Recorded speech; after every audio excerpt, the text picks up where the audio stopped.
Nah. Kangen cengkok mbok wong. Wah. Ndak malah kasus kok ya.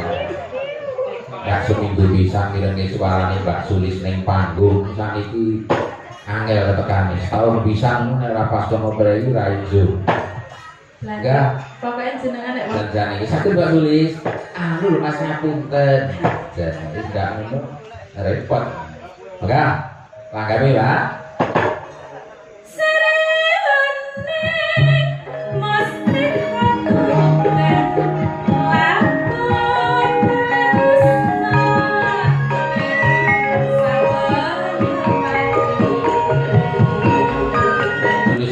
Cengkoknya nek Sri Uning itu beda dengan yang lainnya. Alah ngono ki patine njaluk Sri Uning. Boten saestu nek dari dulu panjenengan niku nek nembang Sri Uning beda kok nggih cengkoknya. Nggih, ada bagian-bagian tertentu yang berbeda dengan cengkoknya presiden lain.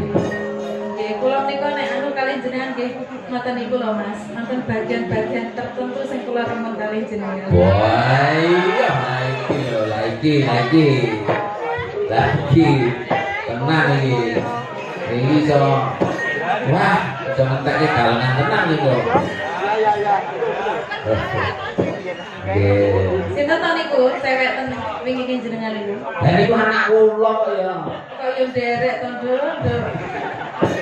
Apripun jenengan melu kula riyin, wayangan nderek kula riyin niku isih 2 tahun. Nggih zaman penonton nggih. Isih ala digedhong niku kok. Ya, titingannya Mas Didin, wah, dan Mas Sodikin, Mas Didin. Iki saestu Sri Uning nggih, Mas. Nggih, kangen kali cengkok panjenengan kok nggih. Nah, Kangen cengkok mbok wong. wah. Ndak malah kasus kok ya. Cengkoke perkara piyayine iki ra ya dipetung mengko. Nggih, awale nggih ngoten niku, Nggih. sampeyan kangen cengkoke. Nah. Awale niku. Terus lain-lain. Terus langgane. Nggih. Enggak. Iya Mas Aridin, anu Mas Didin. Didin. Niki nama Didin putrane Pak Rubel niku. Nggih. Kula kinten nek Pak Bugol lho niku. Wah. Wah, Didin. Suwe ra ketemu kok ya luwak mangan tales gimana. Awal lagi apa sobek men lho. Enggak. Putri Kangsu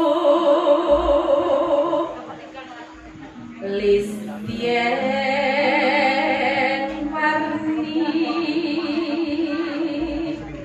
Gon cakepan sulis gitu kan pakai ya. Yo. Mangke to kula Sulistyo niku wanita sing ayu. Yo mat rumono mat. Enggak.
Sanes ngebelo, Mas.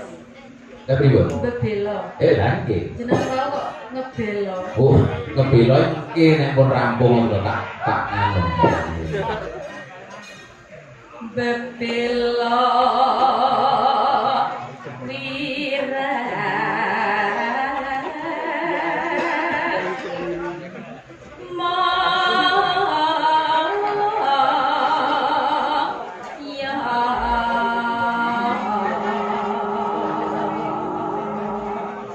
lurah usuk sura orang undang-undang iki gorong nek ora seneng engko ya.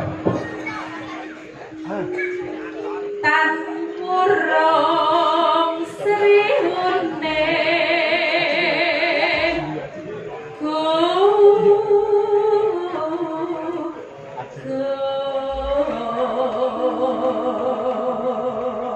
niki nek sing rebah sing bawa niku seje. pripun Mas? Sriuning gundul. Nggih, yen kula nggih kok. Yen catetane. Catane kudu dicepake. Nek nggen kula gundul kan ya bahaya. Enggak. Gundul. Maka mesti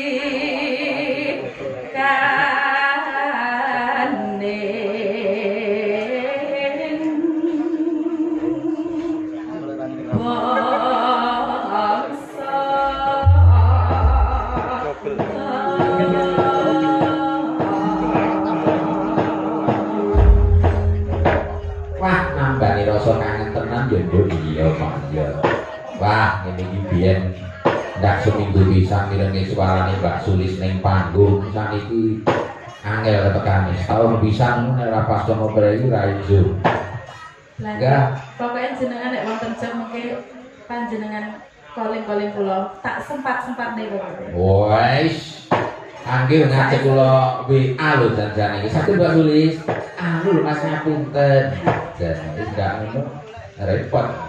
Enggak. Langgawe, Pak.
Mas.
jis.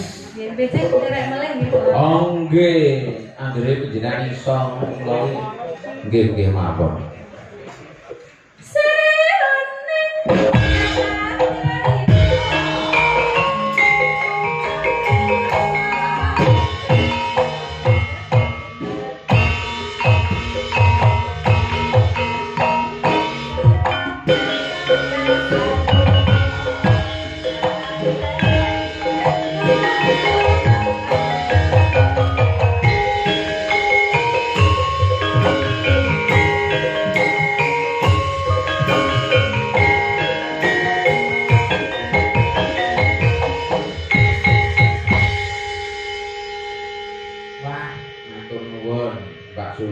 Injih, sami-sami Mas. Iki tembang langenan riptanipun pepunden saking Blitarugi. Ki Haji Sukron Suwondo. Luar biasa karyanya. Nggih. Wah, biyen ki tahun piro ya? 2010 ya. Mbak Sulisi ngajak mayang ning Kemiri dhuwur kono. Sor ngebel. Dalan iki mubeng-mubeng. Garwane iki lali lho. Mangkate genah dalane kuwi kok muni karo kleru munggah. Jan kaya sing ngenong ngijin iki mau. Matur nuwun. Iki sing ngenong saka anu ngendi iki jenenge Pacitan. Kok Pacitan iki? Mas Dalang Imam Khairul sangka cedhake Pacitan. Oh, ya, sangka Mbak Usan Kidul. Kula nek maya mbok dijak to Mas, ora kita ngelawak-ngelawak ngono nggih. Jan nggih. Matur nuwun menika Mas Jupe Multimedia yang sampun nyiaraken secara langsung. Ugi dipun pirsani menika Pak Eko Suroso saking Kebak Keramat. Kebak Keramat niku Sragen nggih. Sragen menapa Karanganyar? Karanganyar. Ugi wonten Pak Darsono. Assalamualaikum Ki Purba. Kula Darsono Kampret saking Lampung. Ugi mirsani nggih kula sedawun atas. Matur nuwun. Nek nggon live streaming itu kan ngendi-ngendi kok nonton. Kuwi mau sing nonton serentake 1000 luwih iki menungso kabeh kudu kok. Rumah saku. Nggih. Sesuai dengan yang kita sampaikan di muka. Nah, enggak sesuai